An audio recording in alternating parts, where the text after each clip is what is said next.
look at it? I mean, there seems to be a bit of a discrepancy, as it were. You know, the CGI said that it is, minority, but then there will be a three judge bench which will decide subsequently. But like somebody just now said, that the kind of the reasons which have been established by the Apex Code seems like AMU will get perhaps a minority tag. But do you think there is a bit of a confusion, there is a bit of a conundrum here?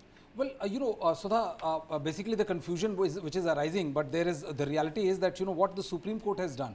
Supreme Court today, the 7 judges bench by 4-3 judgment have said that Aligarh Muslim University is entitled to get the minority status tag. In 1967, the 5 judges bench had clearly said, and it said that this Aligarh Muslim University is not entitled to because it is not satisfying the two major directives, which is one, established and administration under Article 30. Therefore, it cannot be granted minority status tag.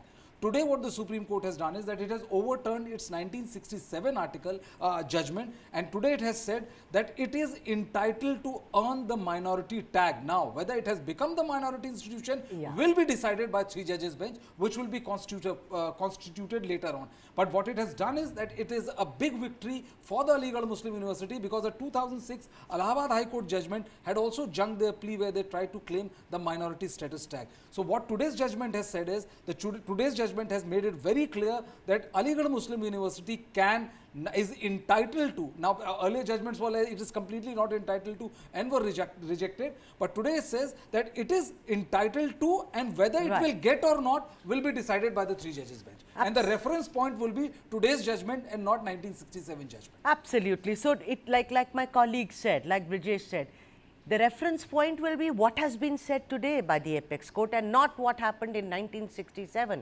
Rajiv Nanda, let me get you here, your voice. There you are. Nice to see you. Welcome to the broadcast, Rajiv.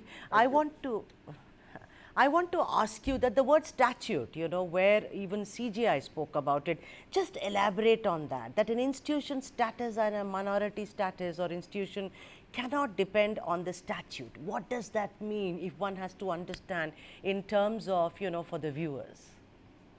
See, what is following from the bench by saying that the status of an institute does not depend on from which statute it is coming, meaning thereby, because in 1967, in the Basha judgment, Supreme Court had held very clearly by the 5-judge decision that since this was established under a central act, Central Universities Act, therefore it cannot claim minority status.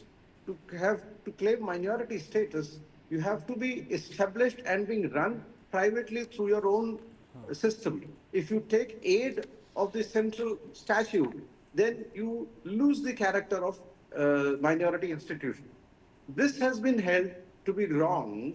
Today's judgment, which is wrongly being interpreted, that the Supreme Court by majority has overruled the Basha judgment, is correct to that extent only. But today's judgment has not held AMU to be entitled of the minority status. They say we are laying down the parameters on which an institute established under a particular central act can still be a minority institution. But whether AMU can earn that tag or not will be decided by a 3-judge bench. And that is why Justice Khanna, who's the next Chief Justice of India, has given his dissent, said that this cannot be done. This cannot be done because this minority institution by 7-judge could not have been done, because this was not the point of reference by the 5-judge, by a bench led by Chief Justice Gogoi at that point in time, who had referred this matter to 7-judge. They had said, no, we cannot. All right. Sanjeev, I'm going to ask you an additional question before I go to Brijesh. One of the key issues of deliberation was, what are the indicia for treating an educational institution as a minority educational institution?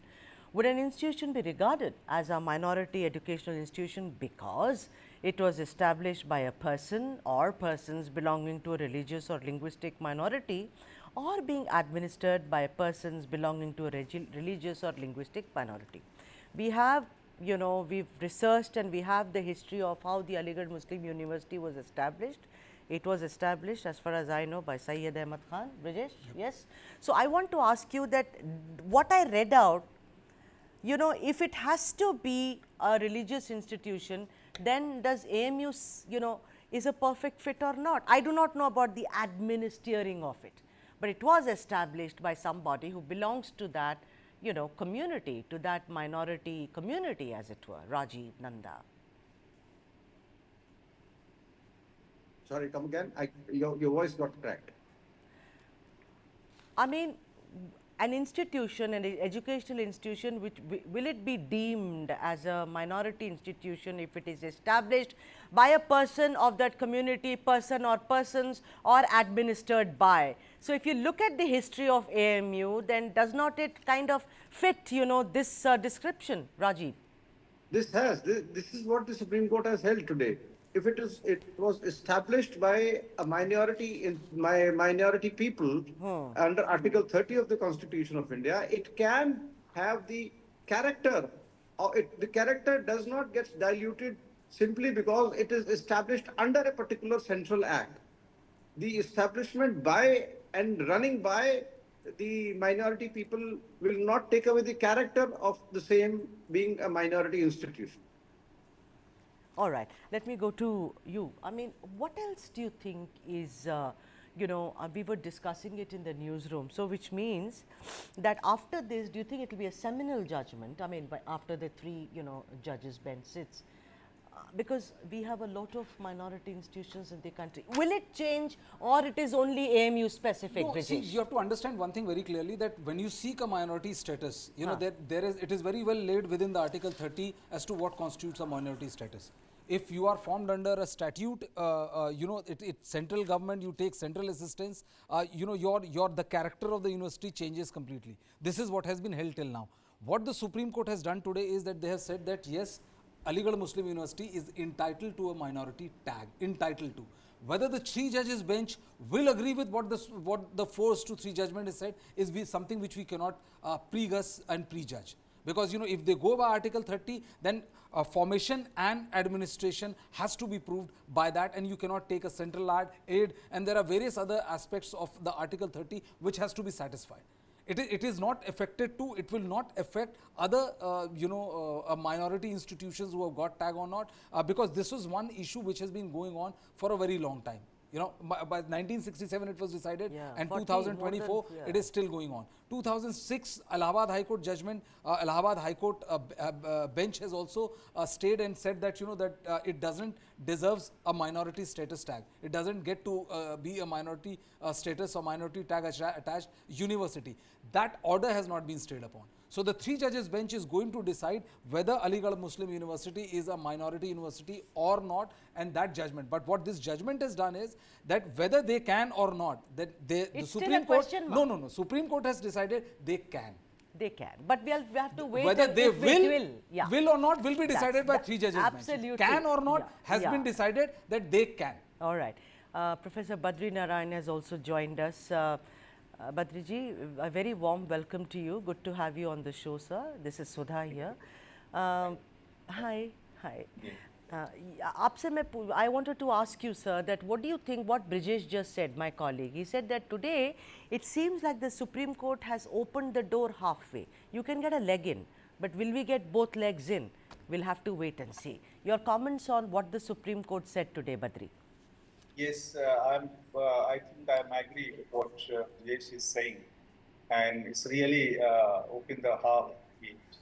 And the status is a category, but if it come under entire is a broader act provision, so it also address other things also, like funding itself change the character of the institutions. If someone is taking 100% grant from the central universities system, so they will have to do many things under that purview and following the various rules, norms, regulations. So keeping the tag and keeping the status does not mean that everything can be done by the institution itself. One has to work within the frame of the central government, and especially the acts, statutes, and the central government provisions, because central funding has its own nature. And as you know, funding changed the nature of the institution too. Even then, you have given the tag status, whatever, like autonomous institutions. Many institutions are autonomous. But within the autonomous system also, one has to follow entire norms and regulations given by the set by the ministry itself. Sorry, not ministry, it's that provision, central government funding provisions. So that's the thing. I think Professor, I agree yeah. what Jayesh is Badri, saying. considering that you've been a teacher for the longest time and also, of course, a very well-known analyst, but first a teacher who's taught many, who've come out of your class, how is this going to benefit the students in the future? Do you think things will remain absolutely unchanged, or you think things will get better, or you think that it's going to be a very tough haul, Badri? I think, see, students teaching, the impact on the student depends the impact on the teaching community. And teaching community, if teaching community feel comfortable in a system, they will also give good delivery to the students.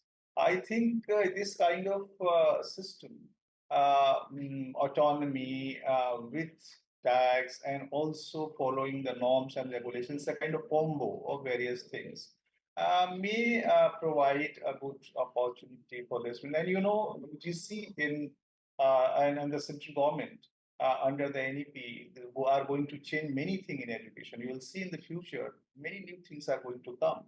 And those are for the benefit of the students. So students are the central in entire discourse, either this minority tag debates or the central government funding inspired or funding instructed system. One has to, everything should be analyzed in terms of the benefit of the students of the higher education. And I think it has to evolve. This decision has to evolve further in practice.